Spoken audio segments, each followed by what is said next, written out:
네, 안녕하세요. 이번 영상에서는 스케이프고트라는 개념을 한번 살펴보려고 합니다. 이제 이 자녀들을 나르시시스트들은 사실은 진정으로 사랑을 해줄 수가 없습니다. 자녀가 아기일 때는 좋은 부모입니다. 왜냐면 아기는 2살 미만의 아기 같은 경우에는 사실은 엄마나 아빠가 너무나도 절대적이고 자기가 부모와 사실 동일하다고 이 아기도 생각을 하기 때문에, 그리고 또 아기는 컨트롤을 하기도 쉽죠. 그렇죠? 내가 원하는 대로 사실 조종할 수가 있단 말이에요. 그리고 자신에게 도전을 하지도 않습니다. 뭐 대든다든지 뭐 반항을 한다든지 말대꾸를 한다든지 이러지도 않죠. 그래서 아기일 때는 이 나르시시스트도 좋은 부모입니다. 하지만 이제 아이가 한 2살 정도 돼서 아이가 크게 되고 자기 주장이 생기고 나와 엄마를 구분하게 되면 이때부터는 상황이 바뀌게 됩니다. 그래서 아이를 비난하고 또 아이를 자기의 경쟁 상대로 인식하고 또한 아이에게 망신을 주고 또 벌을 주는 그런 행동을 하게 됩니다. 자, 그럼 여기서 제가 스케이프고트가 무엇인지 를 한번 설명을 해보도록 하겠습니다. 그러니까 이 자기애성 인격장애를 가지고 있는 사람들은 자기 자신에 대한 열등감, 자기 자신을 혐오하는 마음, 그리고 마음의 불안이 아주 가득 차 있습니다. 이들은 이러한 자기의 감정을 바로 자녀에게 던져버리게 되는 것이죠. 그래서 이 감정을 다 받아내는 대상이 바로 스케이프고트입니다. 뭐 한국에서는 오랜 시간 동안 뭐 만만한 자식이 있고 또 뭐 어려운 자식이 있다 이렇게 구별을 하기도 하죠. 그래서 뭐 만만한 쪽이 바로 이 스케이프고트가 될 수도 있고요. 또는 요즘에는 이제 뭐 감정 쓰레기통이라는 이제 그런 언어도 많이 사람들이 쓰고 있습니다.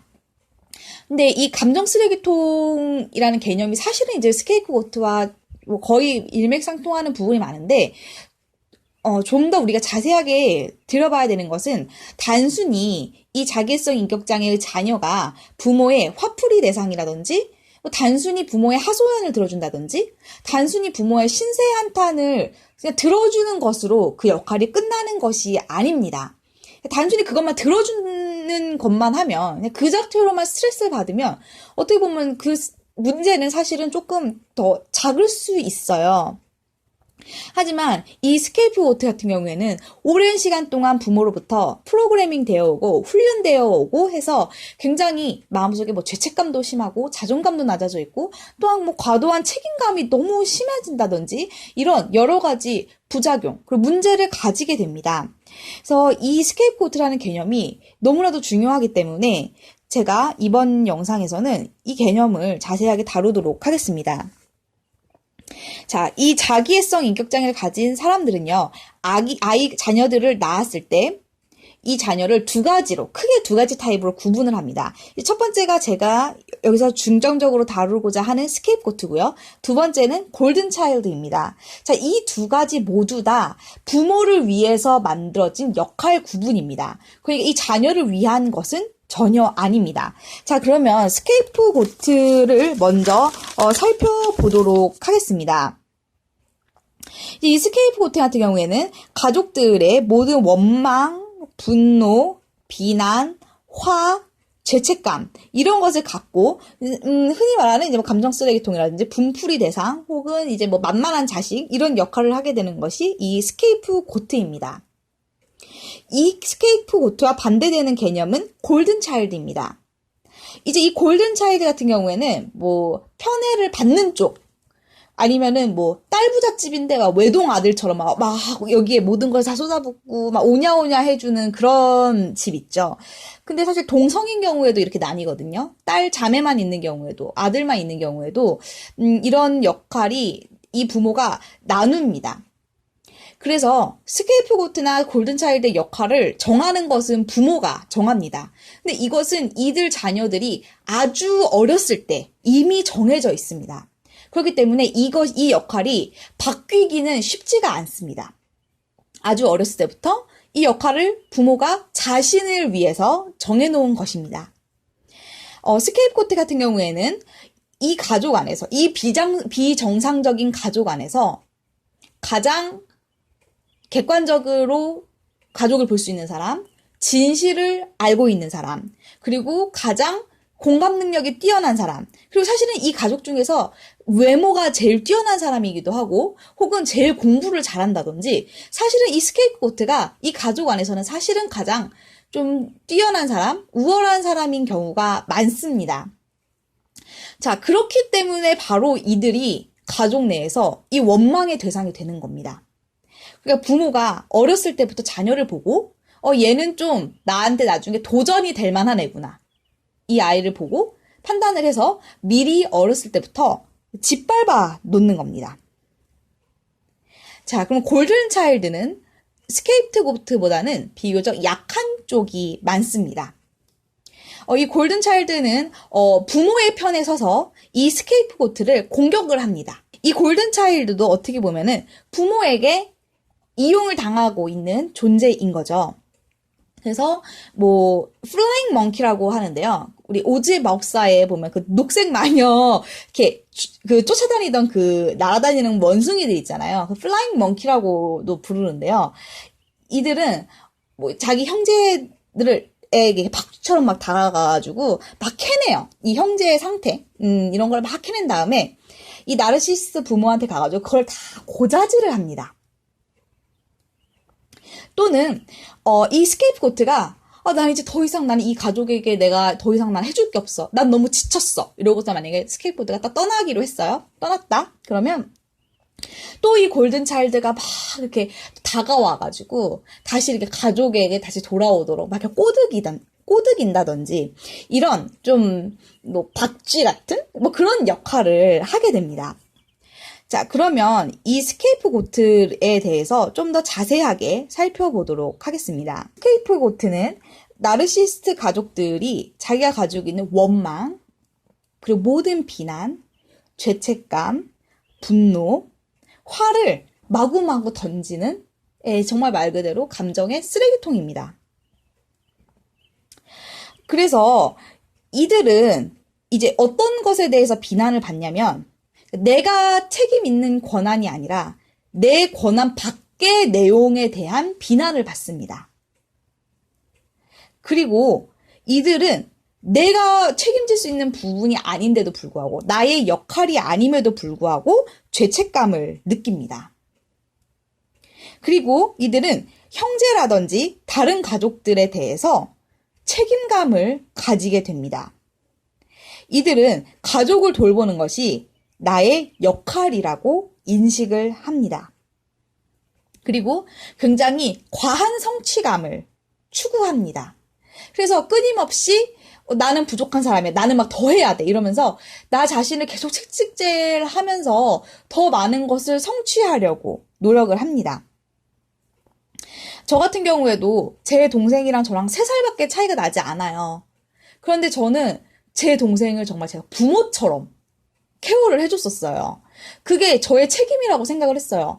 동생이 뭐 고등학교 때 게임하느라 공부를 안 하는 거, 그 동생이 학교에서 뭐 학교 폭력을 당하는 거, 그리고 뭐 대학에 입학하는 거, 그리고 뭐 거기서 취업하는 거, 이런 모든 것들을 저는 불과 3년밖에 차이가 안 남음에도 불구하고 제가 정말 거기에 대해서 너무나도 큰 책임감을 가지고 있었습니다. 그리고 이들은 가족들의 감정도 책임을 집니다. 그러니까 가족이 분노하면 그거를 다스려줘야 되고, 가족들이 또 기뻐하면 나도 기뻐하고, 그러니까 이 가족을 돌보고 이 가족들의 감정을 내가 생각해주고 해주는 것이 이들이 자기의 책임이라고 느끼는 겁니다. 저도 기억이 나는 게 저희 부모님이 이제 교회에서 끝나고 주말에 가끔씩 TV를 볼 때가 있었어요. 오후 예배가 없는 날은 일찍 오셨었거든요. 한두 달에 한 번 정도였던 것 같아요. 그때 이제 가족들끼리 그 시트콤을 주말에 이렇게, 그러니까 평일에 했었던 시트콤을 재밌는 장면만 모아서 주말에 방송을 해줬었어요. 재방송을. 근데 이제 그거를 가족들이 이제 한두 달에 한 번씩 같이 보는데 부모님이 그거를 보시면서 너무 좋아하시면서 웃는 거예요. 근데 제가 엄마나 아빠랑 함께 그 TV를 볼 때면 제가 TV 내용에 100% 집중이 안 돼요. 그러니까 엄마 아빠가 이걸 즐거워하나? 이게 정말 너무 신경 쓰이는 거예요. 이 사람들이 정말 이걸 재밌어 하나? 왜냐면 엄마 아빠가 너무나도 힘들고 스트레스 받는 상황에서 살고 있기 때문에 이 TV를 보면서 기분이 좋아졌으면 좋겠다는 생각을 제가 가지고 있었던 거예요. 초등학교 한 1, 2학년 때부터. 제가 그런 너무 많은 책임감을 가지고 있었습니다. 하지만 그렇다고 해서 다른 가족들이 이 스케이프고트의 감정을 케어해주고 스케이프고트가 하는 것에 대해서 뭐 책임을 져준다든지 뭐 전혀 그렇게 돌봐주지는 않습니다. 이것이 아주 오랜 시간 동안, 그죠? 10년이든 20년이든 30년이든 오랫동안 프로그래밍 되어 있고 이런 방향으로 해서 계속해서 우리가 훈련되어 있기 때문에 아무것도 하지 않고 그냥 가족들을 내버려 둔다는 것은 매우 힘이 듭니다. 이 스케이프고트는 제가 앞에서도 잠깐 설명을 해드렸지만 이 스케이프고트는 가족 안에서 유일하게 독립적인 사고를 할 수 있는 사람이며 정의가 있는 사람이며 공감 능력이 있는 사람입니다. 그리고 이 가족 중에서 외모가 사실 가장 뛰어날 수도 있고요. 또한 공부를 잘하는 사람이기도 합니다. 자, 그렇기 때문에 이게 바로 이유입니다. 그래서 이들이 스케이프고트가 된 것입니다. 왜냐하면 자기애성 인격장애를 가진 부모는 이 자녀가 이렇게 똑똑하고 야무진 이 자녀가 자라서 자신에게 대들 것을 알기 때문에 미리 깎아내리는 겁니다. 그래서 죄책감을 자꾸 심어줘요. 그래서 뭐 너는 네 동생을 이렇게 돌보지도 않았구나. 너는 우리가 이렇게 힘든데 너 혼자 뭐 잘 먹고 잘 사는 거 너 혼자 호의호식 하는구나 하면서 계속해서 아주 어린 나이에서부터 죄책감을 심어주고 또한 이 아이를 깎아내립니다. 이 깎아내린다는 것이 굉장히 이제 중요한 개념인데요. 제가 이거를 다른 영상에서 자세하게 다룬 영상이 있어서 그 부분을 링크로 남기겠습니다. 그래서 이제 뭐 기본적으로는 이제 이 스케이프고트에게 너는 가치 있는 사람이 아니야. 너는 사랑받을 자격이 없어. 이렇게 이야기를 하면서 이 스케이프고트가 스스로 자존감이 떨어지고 자기에 대한 확신이 없어지고 또 자신감도 없어지고 매우 외로우면서 결국에는 이 자기애성 인격장애를 가진 이들에게 깊숙이 조종을 당하게 하는 이들의 방식입니다. 그리고 이 스케이프고트는 매우 조건적인 사랑을 받습니다. 그러니까 무언가를 잘해야지만 사랑을 받는 것이죠. 실수를 하면 비난합니다. 하지만 정말 중요한 것은 무엇이냐면 내가 잘해야지만 사랑을 받잖아요. 이 원하는 것을 내가 해줘야지만 사랑을 받잖아요. 이 사랑은 오래가지 않는다는 겁니다. 일주일 후에 이 나르시시스트들은 다시 또 비난하고 다시 또 분노하고 다시 또 불안해하고 다시 또 이 어마한 이런 감정을 또 막 쏟아붓습니다. 그렇기 때문에 이 스케이프고트는 아무리 노력을 한다고 한들 결코 이 상황을 바꿀 수는 없는 것입니다. 그러면 이제 우리가 어떤 해결 방안이 있을까? 내가 스스로 내가 스케이프고트네? 내가 우리 집 스케이프고트라고 내가 깨닫게 됐을 때 우리에게 어떤 해결 방안이 있는지를 보도록 하겠습니다. 사실 가장 중요한 것은 해결 방법이 없다는 것입니다. 자, 이런 방식으로 해서 굉장히 오랫동안 프로그래밍 되어 왔고 굉장히 오랫동안 훈련되어 왔습니다. 그래서 모든 것에 책임감을 가지고 있고 너무나도 괴로운 상태인 거죠. 자, 이 스케이프고트는 진실을 말할 수 있는 사람이며 가장 정직한 존재입니다. 이 집안에서 유일하게 진실을 말할 수 있는 그런 사람입니다. 하지만 이 스케이프고트는 굉장히 심각한 자존감의 문제라든지 혹은 자신감의 문제에 빠져 있습니다. 내가 스케이프고트라면 여러분의 의지로 여러분의 역할을 바꿀 수는 없습니다. 이것은 여러분의 잘못이 아닙니다. 그저 여러분이 이미 태어났을 때부터 여러분의 역할이 스케이프고트로 정해졌을 뿐입니다. 해결 방안은 유일합니다. 이 가족을 떠나십시오. 여러분이 이 가족들을 데리고 100분 토론을 하든 밤샘 토론을 하든 6시간, 7시간을 붙잡고 이 사람들하고 백날 이야기를 한다고 해서 이들은 결코 깨달을 수가 없습니다. 여러분들이 이들을 떠나고 침묵할 때 여러분의 침묵이 더욱더 깊어지고 더욱더 길어질 때 여러분이 사라질 때 남은 가족은 비로소 진실을 직면하게 됩니다. 여러분들을 보호할 수도 있지만 또한 이 가족들에게 어느 정도 진실을 볼 수 있는 기회를 줄 수 있는 유일한 방법은 여러분이 침묵하고 여러분이 조용히 떠나는 것 뿐입니다. 여러분들이 도망을 가게 된다면 이 사람들은 이제 뭐 여러 가지 작전으로 여러분들을 부를 수도 있고요. 그쵸? 아까 얘기했던 그 골든 차일드, 그 플라잉 몽키가 여러분한테 막 쭈르르 날아와가지고 또 막 어쩌고저쩌고 할 수도 있고요.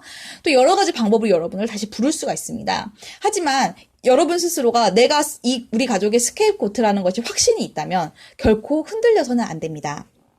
여러분들 마음속에 가지고 있는 그 깊은 죄책감, 자존감 문제, 그런 것들, 그리고 다른 가족에 대해서 왜 이렇게 과한 책임감을 가지고 있는지, 그리고 항상 내가 늘 부족한 느낌, 무언가를 계속해서 추구해야지만 살 수 있는 그 느낌, 여러분 그런 감정들을 내가 해결을 먼저 해야 합니다.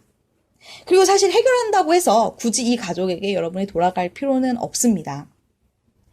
여러분들이 떠나게 된다면 이제 이 가족 사람들은 무너지게 됩니다. 왜냐하면 여러분들이 떠난 후에도 어차피 가족 안에서 안 좋은 일은 계속해서 일어나거든요.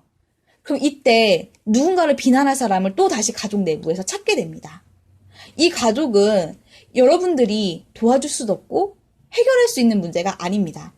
가장 중요한 것은 여러분은 먼저 이들과 떠나고 여러분들이 침묵할 때, 그리고 중요한 순간이라든지 힘든 순간, 누군가를 원망해야 하다든지 누군가 일을 처리해야 된다든지 누군가를 의지해야 하는 순간, 여러분들이 모습을 보이지 않을 때 그들은 그제야 비로소 여러분들을 그리워하게 됩니다.